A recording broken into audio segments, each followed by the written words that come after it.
उमापति महादेव की जय। बोलिए लक्ष्मी नारायण भगवान की जय। बोलो सिद्धि विनायक महाराज की जय। बोलो जगत जननी जगदम्बा मातु की जय।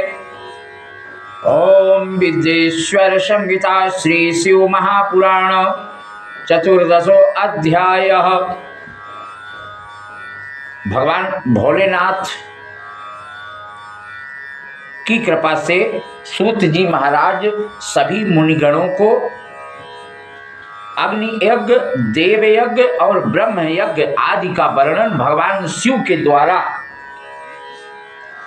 बता रहे हैं और शिव के द्वारा ही सातों बारों का निर्माण तथा उनमें देव आराधन से विभिन्न प्रकार के फलों की प्रतिष्ठा और प्राप्ति का कथन बताया है। तो सूत जी महाराज क्या कहते हैं? अग्नि यज्ञम देव यज्ञम ब्रह्म यज्ञम तथैव च गुरु पूजां ब्रह्म तृप्तिं क्रमेण ब्रूहण प्रभो। अग्नौ जुहोति यद दिव्य अग्निर्यज्ञः च उच्यते ब्रह्मचर्चाश्रमस्थानां समिदाधानमेवहि समिदग्नौ व्रताद्यं च विशेषय जनाधिकम् प्रथमाश्रम मीणामेवं यावदौपासनं द्विजः आत्मन्यारोपिताग्नीनां बलिनां यतीनां द्विज हितं च मितमे ध्यानं सकाले भोजनं होति। अब ऋषिगण सूत जी महाराज से प्रश्न करते हैं कि हे प्रभु, अग्नि यज्ञ, देव यज्ञ और ब्रह्म यज्ञ, गुरु पूजा तथा ब्रह्म तृप्ति का क्रमशः वर्णन हम सबको सुनाइए। सूत जी महाराज सभी की प्रार्थना सुन करके और कहते हैं कि हे मुनियों, गृहस्थ में कोई भी मनुष्य अग्नि में सायंकाल और प्रातः काल जो चावल आदि का द्रव्य आहुति देता है उसी को अग्नि यज्ञ कहते हैं। जो ब्रह्मचर्य आश्रम में स्थित है उन ब्रह्मचारियों के लिए समिधा का आवाहन ही अग्नि यज्ञ कहलाता है। वे समिधा का ही अग्नि में हवन करें। वे ब्रह्मचर्य आश्रम में निवास करने वाले द्विजों का जब तक विवाह न हो तब तक औपासनाग्नि का प्रतिष्ठा न कर लें, तब तक उनके लिए अग्नि में समिधा की आहुति ही व्रत आदि का पालन एवं यजन आदि का ही कर्तव्य करने को ही अग्नि यज्ञ कहा जाता है। हे श्रेष्ठों, जिन्होंने ब्रह्म अग्नि को विसर्जित करके अपनी आत्मा को ही अग्नि का आरूढ़ कर लिया है, ऐसे वानप्रस्थियों और सन्यासियों के लिए भी यही हवन या अग्नि यज्ञ कहा गया है। हे श्रेष्ठ, अग्नि के लिए दी हुई आहुति संपत्ति प्रदान करने वाली होती है। ऐसा प्रातः काल सूर्य देव को दी हुई आहुति आयु की वृद्धि करती है और सायं काल की आहुति दी हुई समृद्धि की वृद्धि करती है। दिन में अग्निदेव सूर्य में ही प्रविष्ट हो जाते हैं, अतः प्रातः काल सूर्य को दी हुई आहुति भी अग्नि यज्ञ ही कही जाती है। सभी देवी देवताओं के उद्देश्य से अग्नि में जो आहुति दी जाती है उसे देव यज्ञ कहा जाता है। अस्थाली यज्ञों को भी देव यज्ञ ही कहा जाता है। लौकिक अग्नि में प्रतिष्ठित जो चूड़ाकरण आदि संस्कार निमित्तिक हवन कर्म होते हैं वे सब देव यज्ञ कहे जाते हैं। हे मुनियों, देवताओं की तृप्ति के लिए निरंतर ब्रह्म यज्ञ जो किए जाते हैं, वेदों का जो नित्य अध्ययन होता है उसी को ब्रह्म यज्ञ कहा जाता है। प्रातः नित्य कर्म के अनंतर सायंकाल तक ब्रह्म यज्ञ किया जा सकता है, उसके बाद रात में इसका विधान नहीं है। अग्नि के बिना देव यज्ञ कैसे संपन्न हो सकता है?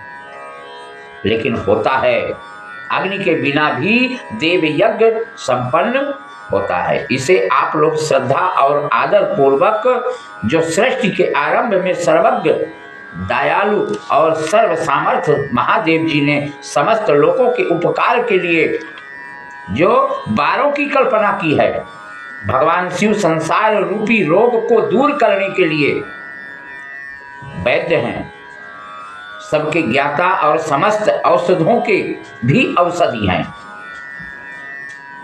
भगवान शिव बाल की कल्पना की जो आरोग्य प्रदान करने वाले होते हैं। तत्पश्चात उन्होंने अपनी माया शक्ति का बार बनाया जो संपत्ति प्रदान करने वाला होता है। जन्म काल में दुर्गति ग्रस्त बालक की रक्षा के लिए उन्होंने कुमार के बाल की कल्पना की। महादेव जी आलस्य और पाप की निवृत्ति तथा समस्त लोगों का हित करने की इच्छा से लोक रक्षक भगवान विष्णु का बार बनाया।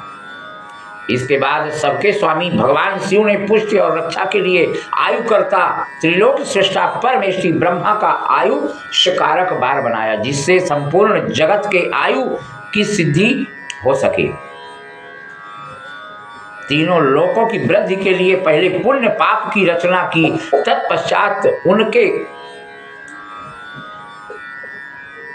करने वाले लोगों को शुभ फल देने के लिए भगवान शिव ने इंद्र और यम के बालों का निर्माण किया।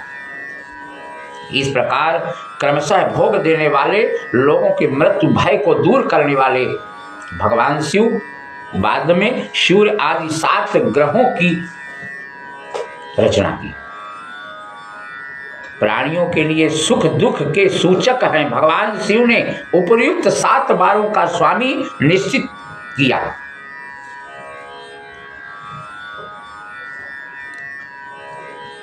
वे सबके सब ग्रह नक्षत्रों के ज्योतिर्मय मंडल में प्रतिष्ठित है। शिव के बार या दिन के स्वामी सूर्य हैं। शिव के बार या दिन के स्वामी सूर्य हैं। शक्ति संबंधी बार के स्वामी चंद्र हैं। कुमार संबंधी दिन के अधिपति मंगल है। विष्णुवार के स्वामी बुधवार हैं। ब्रह्मा जी के बार के अधिपति बृहस्पति हैं। इंद्रवार के स्वामी शुक्र हैं और यम बार के स्वामी शनिश्चर हैं। अपने अपने बार में की हुई उन देवताओं की पूजा उनके अपने अपने फल को देने वाली होती है। सूर्य आरोग्य के देवता, चंद्रमा संपत्ति के देवता, मंगल व्याधियों का निवारण करने वाले देवता, बुध पुष्ट देते हैं, संतुष्ट करते हैं और बलवान भी बनाते हैं। बृहस्पति आयु की वृद्धि करते हैं और शुक्र भोग देते हैं और शनिश्चर मृत्यु का निवारण करते हैं। ये 7 बारों के क्रमशः फल बताए गए हैं जो उन देवताओं की प्राप्ति से प्राप्त होते हैं। अन्य देवताओं की भी पूजा का फल देने वाले भगवान शिव ही हैं। देवताओं की प्रसन्नता के लिए पूजा की 5 प्रकार की ही पद्धति बताई गई है। देवताओं के मंत्रों का जप यह पहला प्रकार है। हवन करना दूसरा कहा जाता है, दान करना तीसरा कहा जाता है, तप करना चौथा कहा जाता है और किसी वेदी या प्रतिमा में अग्नि में अथवा ब्राह्मण के शरीर में आराध्य देवता की भावना करके 16 उपचारों से जो पूजा करते हैं उसको 5वां प्रकार कहा जाता है। आदित्यम पूजयित्वा तो ब्राह्मणान् भोजयेत् ततः दिनं मासं तथा वर्षं वर्षत्रयमात्सविव प्रारब्धं प्रबलं चेतस्नायन्न सेदरोगराजरादिकम् जपाद्यमिष्टदेवस्य वरादीनां फलं विदुः पापशान्तिर्विशेषेण ह्रादिविहारे निवेदेत् आदित्यस्यैव देवानां ब्रह्माणां विशेषतम्। इस प्रकार उत्तरोत्तर आधार श्रेष्ठ अभाव में उत्तरोत्तर आधार का अवलंबन करना चाहिए। दोनों नेत्रों तथा मस्तक के रोग और कुष्ठ रोग की शांति के लिए भगवान सूर्य की पूजा करके निरोगी काया हो सकती है। तदनंतर एक दिन, एक मास, एक वर्ष अथवा 3 वर्ष तक लगातार ऐसा साधन करना चाहिए। इससे यदि प्रबल प्रारब्ध का निर्माण हो जाए तो रोग और जरा आदि का नाश हो जाता है। इष्ट देव के नाम मंत्रों का जप आदि साधन बार आदि के अनुसार फल देते हैं। रविवार को सूर्य देव के लिए ये विशेष रूप से पापों की शांति होती है। इसी प्रकार सोमवार को संपत्ति प्राप्त करने के लिए लक्ष्मी आदि की पूजा करें और सपत्नीक ब्राह्मणों को घृत पक्व अन्न का भोजन कराएं। मंगलवार को रोगों की शांति के लिए काली आदि की पूजा करें तथा उड़द, मूंग और अरहर की दाल आदि से युक्त अन्न ब्राह्मणों को भोजन कराएं। बुधवार को दही युक्त अन्न से भगवान विष्णु का पूजन करें। ऐसा करने से सदा पुत्र, मित्र और स्त्री आदि की पुष्टि होती है। जो दीर्घायु होने की इच्छा रखता हो वह गुरुवार को देवताओं की पुष्टि के लिए वस्त्र, यज्ञ, उपवीत तथा घृत मिश्रित खीर से यजन पूजन करें, वह दीर्घायु को प्राप्त होता है। जो भोगों की प्राप्ति के लिए शुक्रवार को एकाग्र चित्त होकर देवताओं का पूजन करे, खड़ रस युक्त अन्न का दान करे। इसी प्रकार स्त्रियों की भी प्रसन्नता के लिए सुंदर वस्त्र आदि का दान करना चाहिए। शनिश्चर अपमृत्यु का निवारण करने वाला देवता कहे जाते हैं। उस दिन बुद्धिमान पुरुष रुद्र आदि की पूजा करते हैं। तिल होम से, दान से देवताओं को संतुष्ट करके तिल मिश्रित अन्न भोजन कराते हैं। जो इस तरह देवताओं की पूजा करेगा वह आरोग्य आदि फल का भी भोग करता है।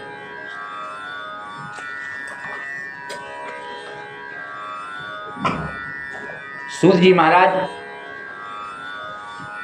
सभी मुनिगणों को समझाते और बताते हैं कि देश, काल, पात्र और दान आदि का विचार क्या है। पंचदश अध्याय में ऋषिगण पूछते हैं, देशादीन क्रमशो ब्रूहसूत सर्वार्थवित्तमः शुद्धं ग्रहं समफलं देवयज्ञादि कर्मसु ततो 10 गुणं गोष्ठं चरतीरं ततो 10 गुणं बिल्वतुलस्तस्तो मूलकं ततो देवालयं विद्यार्थीर्थतीरं ततो 10 गुणं नद्यास्तीर्थनद्यास्ततो 10। सूर्य जी सभी मुनिगणों को बताते हैं कि देव यज्ञ आदि कर्मों से अपनी शुद्धि ग्रह समान फल देने वाला होता है। घरों में किए हुए देव यज्ञ आदि शास्त्रों कर्म फल को सम मात्रा फल देने वाला होता है। गौशाला स्थान घर की अपेक्षा 10 गुना फल देता है। जलाशय के तट पर उससे भी 10 गुना महत्व रखता है। जहाँ बेल, तुलसी एवं पीपल वृक्ष का मूल निकट हो वह स्थान जलाशय से भी 10 गुना अधिक फल देने वाला होता है। देवालयों को 10 गुना महत्व स्थान समझना चाहिए। तीर्थ भूमि का तट देवालय से भी 10 गुना महत्व रखता है और उससे 10 गुना श्रेष्ठ माना गया है। नदी का किनारा उससे 10 गुना उत्कृष्ट उच्च तीर्थ नदी का तट और उससे भी 10 गुना महत्व रखता है। सप्त गंगा नामक नदियों का तीर्थ गंगा, गोदावरी, कावेरी, ताम्रपर्णी, सिंधु, सरयू और नर्मदा, इन 7 नदियों को सप्त गंगा कहा गया है। समुद्र के तट का स्थान इनसे भी 10 गुना अधिक पवित्र माना गया है और पर्वत के शिखर का प्रदेश समुद्र तट से भी 10 गुना पावन है। सबसे अधिक महत्व उस स्थान का है जहां मन लग जाए। सतयुग में यज्ञ, दान आदि कर्म पूर्ण फल देने वाले होते हैं। ऐसा जानने से त्रेता युग में उसका 3/4 फल मिलता है। द्वापर में सदा आधे ही फल की प्राप्ति कही गई है। कलयुग में 1/4 ही फल की प्राप्ति होती है। आधा कलयुग बीतने पर उस फल में से भी 1/4 अंश कम हो जाता है। शुद्ध अंतःकरण वाले पुरुष को शुद्ध एवं पवित्र दिन सम फल देने वाले होते हैं। सूर्य संक्रांति के दिन किया हुआ सत्कर्म पूर्वोक्त शुद्ध दिन की अपेक्षा 10 गुना फल देने वाला होता है। इस प्रकार सूत जी महाराज देश काल पात्र और दान आदि का विचार सभी मुनिगणों से बताते हैं। दशांगमन्नम विप्रेभ्यो दशभ्यो वै तदन्नरः अर्कवारे तथारोग्यम सत्वर्षम समोष्णुते। 10 ब्राह्मणों को रविवार के दिन दशांग अन्न का दान देने वाला 100 वर्ष तक निरोग रहता है। सोमवार आदि विभिन्न वारों में अन्न दान का फल उन वारों के अनुसार दूसरे जन्म में इस पृथ्वी लोक की प्राप्ति होती है। 7 वारों में 10-10 दशांग अन्न दान करने से 100 वर्षों तक की आरोग्य फल की प्राप्ति होती है। अन्न दान करने से और अन्न दान करने वाला मनुष्य 1000 वर्षों तक शिवलोक की पद की प्राप्ति करता है। इस प्रकार हजारों प्राणियों को अन्न दान करने वाला मनुष्य 10,000 वर्षों तक आरोग्य भोग की प्राप्ति करता है और शिव पद की प्राप्ति करता है। रविवार को गायत्री जप से पवित्र अंतःकरण वाले हजारों पुरुष हजारों प्राणियों अन्न दान करके और मनुष्य सत्यलोक में आरोग्यादि भोगों को प्राप्त करता है। इसी प्रकार 10,000 ब्राह्मणों को दान देने से विष्णु लोक में ऐसी प्राप्ति होती है। ऐसे भगवान शिव की आराधना मात्र से ही रुद्रलोक की भोगादि की प्राप्ति होती है। विद्या की कामना वाले मनुष्य को ब्रह्म बुद्धि से बालकों को दशांग अन्न का दान करना चाहिए। पुत्र की कामना वाले लोगों को विष्णु बुद्धि से युवकों को दान करना चाहिए और ज्ञान प्राप्ति की इच्छा वालों को रुद्र बुद्धि से वृद्धजनों को दान देना चाहिए।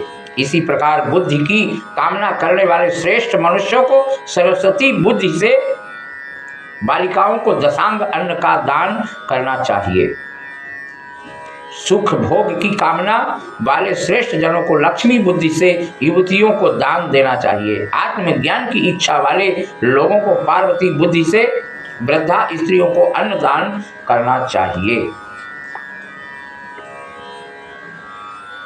क्षत्रियों का शैर से कमाया हुआ, वैश्यों का व्यापार से कमाया हुआ और शूद्रों का सेवा वृत्ति से प्राप्त किया हुआ धन भी उत्तम द्रव्य कहलाता है।